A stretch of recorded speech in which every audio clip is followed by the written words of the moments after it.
Assalamu alaikum. In this video, we will see how we can break bad news to a husband and his family about stillbirth. We will use the SPIKES protocol to structure the counseling session. So let us start. Read the case scenario of a pregnant patient who has had a stillbirth. You must break the bad news to the husband and the family. The case history of the patient is as follows. A 32-year-old prima gravida was pregnant at 35 weeks. Pregnancy was normal during her antenatal care with normal scans and screening tests until 32 weeks. She then had a raised blood pressure and pregnancy-induced hypertension was diagnosed. She was prescribed labetalol 200 milligrams oral twice daily and her blood pressures stabilized. There was no protein in the urine and the baby was active. The growth scan showed reduced velocity from the 80th centile to the 50th centile at the last scan, and she was due to have another scan at week's time. She was brought by her family to the labor room in an emergency with vaginal bleeding. The uterus is tense and tender. The blood pressure is 175/99 and 158/100 taken 30 minutes apart. The urine dipstick showed 2+ protein. The fetal heart could not be heard with the Doppler, and an ultrasound in the labor room confirmed fetal demise. On vaginal examination, the cervical os is closed. The labor room team is actively managing the patient for immediate stabilization of blood pressure and transferring to the operation theatre. The patient has been diagnosed to have placental abruption. She is very unwell but understands the baby's heartbeat cannot be heard. A decision has been made to deliver her by cesarean section urgently. You must inform the family members and get consent from the husband. The bad news will be conveyed to the family by using the SPIKES protocol for communication. SPIKES protocol can be broken down into the alphabets in this acronym.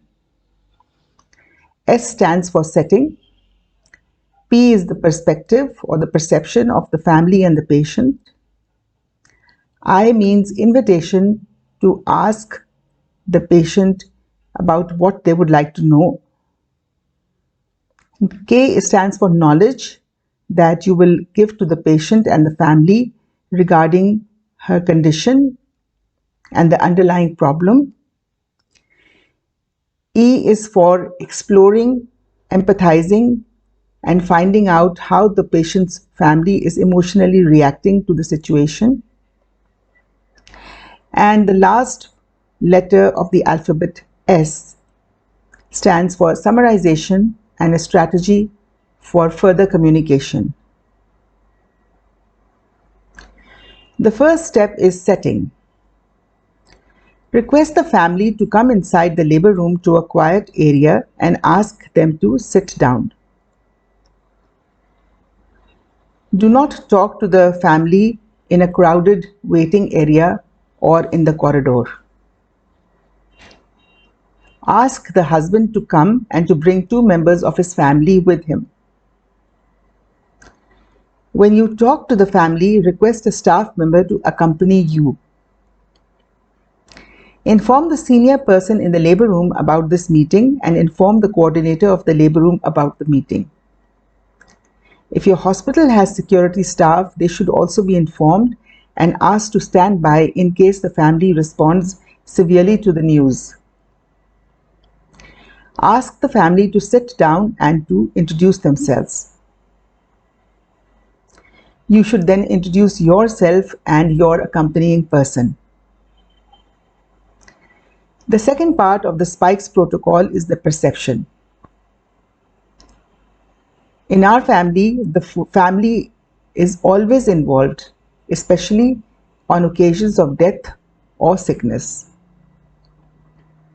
Therefore, doctors and nurses must accept this and develop their counseling and coping skills, knowing they will have to deal with families. Ask the family what is their perception of what has happened. Sometimes families are in denial and will not accept any discussion or any responsibility in the matter.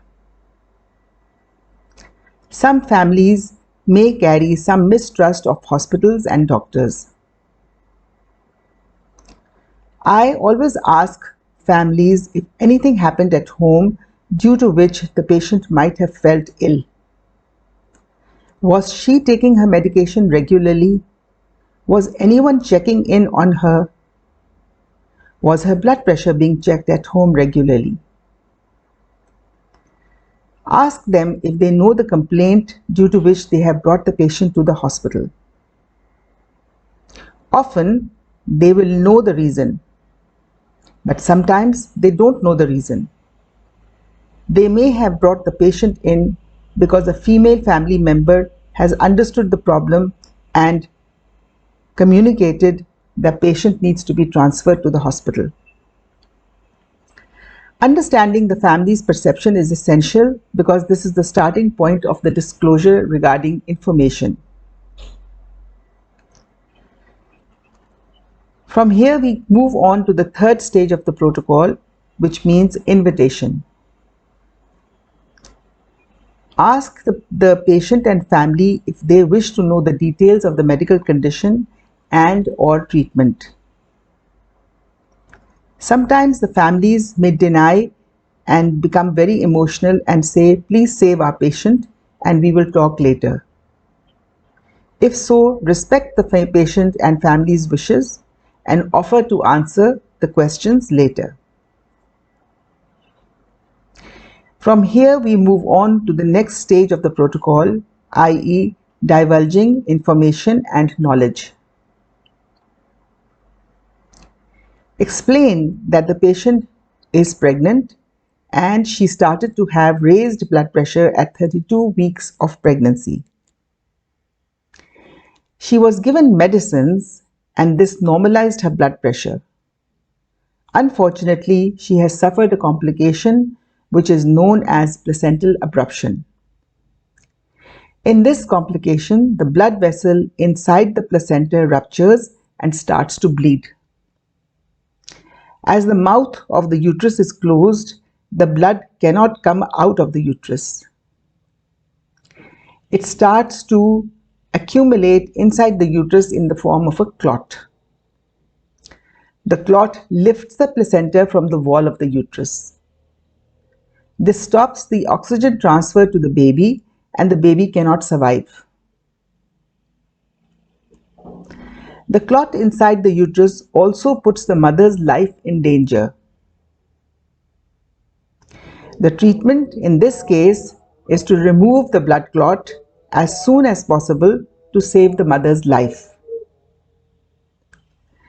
As the mouth of the uterus is tightly closed, we have to do a cesarean section to remove the placenta, the blood clot, and the baby.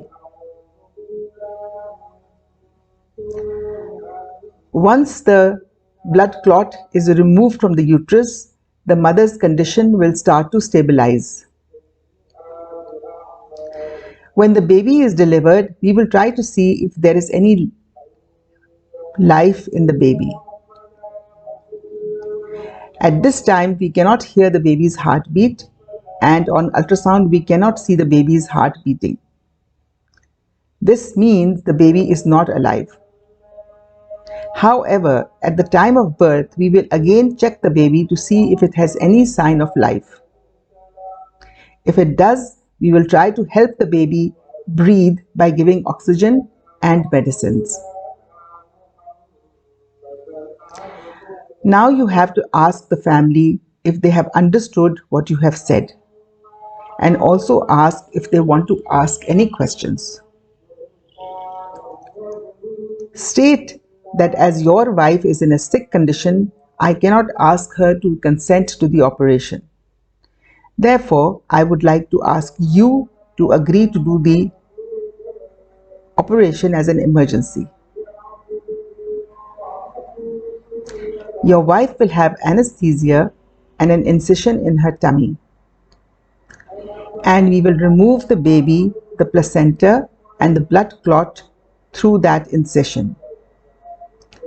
Your wife will also require a blood transfusion, and your family members will have to plan to arrange blood for your wife. We will give you a request form which you must take to the blood bank.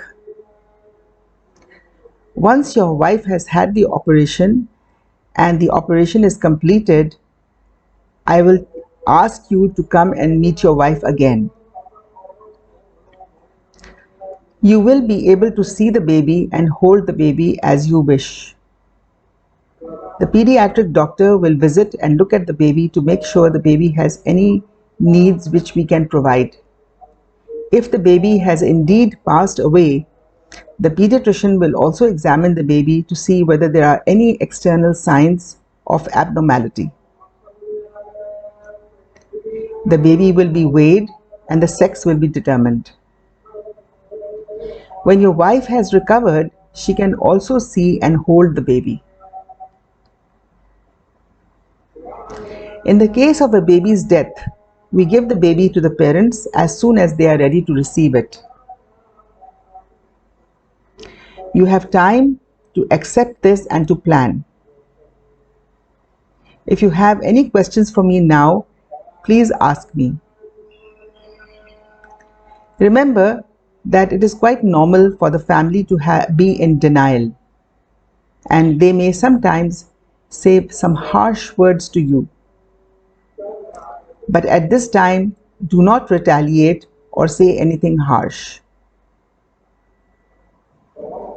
Just make sure the husband understands and gives the consent for the procedure.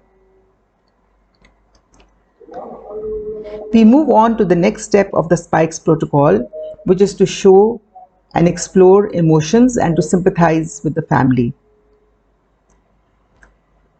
You must allow the family to show their emotions, no matter what they may be. It also helps if you convey the condolence and the sadness of the whole team of doctors on this tragic occasion.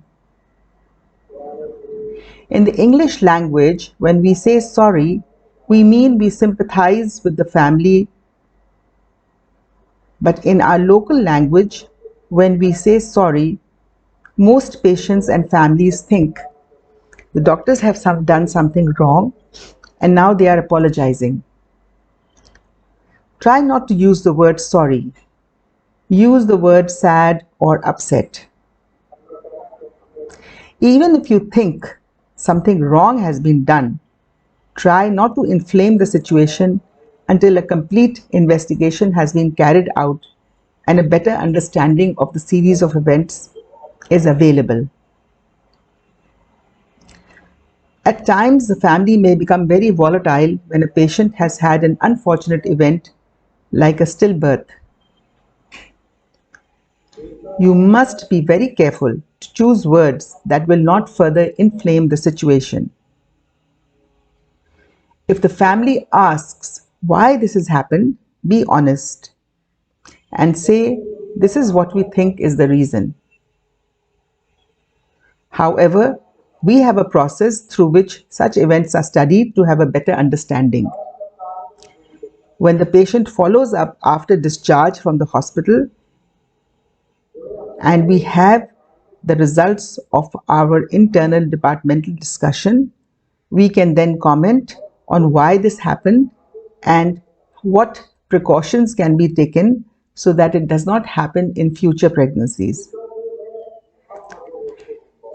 If the family says they want to complain, you must facilitate them by showing them the procedure of complaint. Do not get upset if the patient or the family wants to complain. We move on to the final stage of the spikes protocol, which is strategy and summarizing. In this stage, you can ask the family to summarize and expand so that they know that they have understood. You can further ask if they want to have any further questions. You can ask the husband if he wants to see his wife before the operation.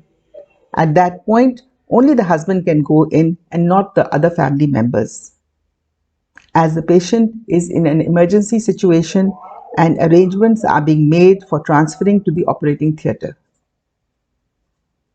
Make sure the consent form has been signed for the procedure. Inform the husband you will meet him again after the patient is delivered, and inform them about the patient's condition. If the family says they want to meet again, a meeting can be arranged later.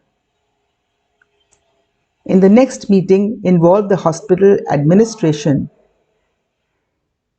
Give the family the contact number or the name of the office where they can communicate and ask for another meeting. With this, you can conclude the meeting.